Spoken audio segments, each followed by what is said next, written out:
Have you spent your whole life feeling different from everyone else and secretly wondering if something was wrong with you? When the truth is, your mind works in a way most people will never understand. You don't hate people. You just need silence the way other people need air. There's a difference between being lonely and needing to be alone, and you understood that difference long before anyone explained it to you. Most people drain you, not because they're bad, but because being around them costs you something, and you always feel it. You walk into a room full of people, and within minutes you're already calculating how long until you can leave. Not because you're rude, not because you don't care, but because something inside you is already running low. You've sat in a group conversation and had nothing to say, not because you had no thoughts, but because your thoughts were too deep to just throw into the noise. You've been called quiet, shy, distant, mysterious, cold, and every single time someone labeled you, you felt the quiet frustration of being misunderstood. Sign number 1, you think before you speak, and it makes people uncomfortable. While everyone else is already talking, you're still processing, still weighing your words, still deciding if what you have to say is worth saying out loud. And in that pause, people assume you're disinterested or slow or unsure of yourself, but the truth is the opposite. You care too much about what you say to say it carelessly. You've watched people speak without thinking, and you've seen the damage it leaves behind. So you wait, you choose, you speak when it means something, and sometimes that silence carries more weight than 100 words ever could. Sign number 2, you need time alone to feel like yourself again. It's not a preference, it's not a personality quirk, it's a genuine need. After a long day of being around people, even people you love, you come home and you feel hollowed out. Like someone reached inside you and took something, and the only way to get it back is to be alone, completely alone. No noise, no demands, no one needing anything from you, just you and your own thoughts in a quiet room.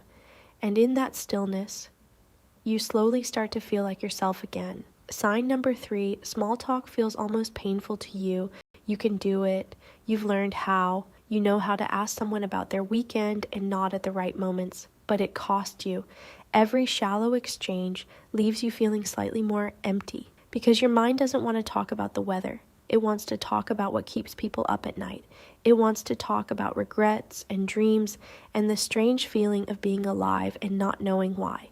You crave real conversation, the kind where 2 people stop performing and actually say something true. And those conversations are rare, so rare that when you finally have one, you replay it for days. Sign number 4, you observe more than you participate. You've always noticed things others miss, the shift in someone's tone when they're pretending to be fine, the way a person's smile doesn't quite reach their eyes, the tension in a room that no one is acknowledging. You read between the lines, you read the room before you even enter it.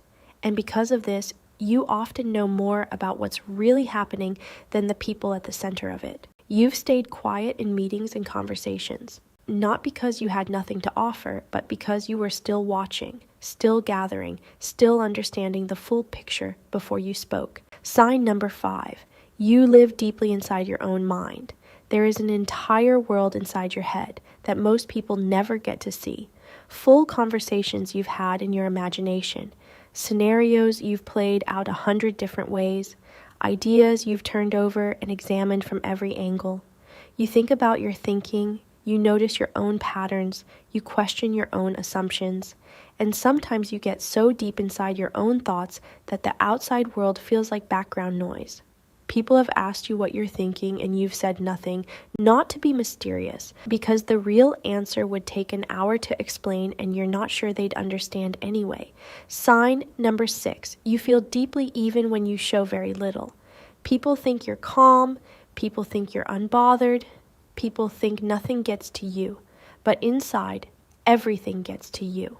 A harsh word sits with you for days. A beautiful piece of music can stop you completely. A stranger's act of kindness can move you more than you'll ever let on.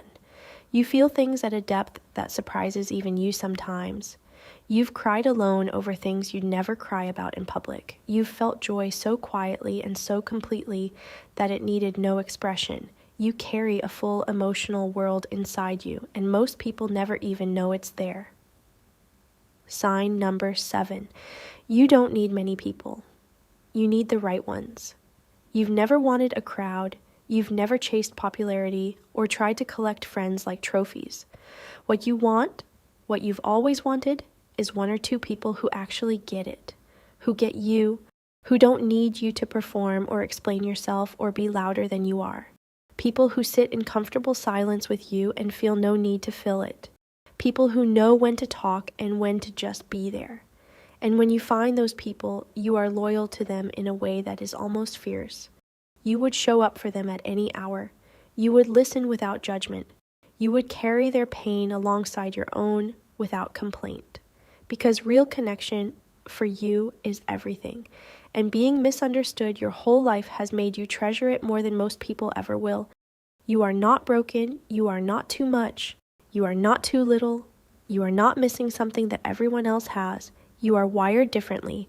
And different, in a world that rarely slows down enough to listen, is exactly what this world needs more of. The noise will always be there. The pressure to be louder, faster, more social, more visible, it will always be there. But so will you. Quietly, deeply, completely, present in a way that most people never manage to be. And that is not a weakness. That is one of the most powerful things a human being can be.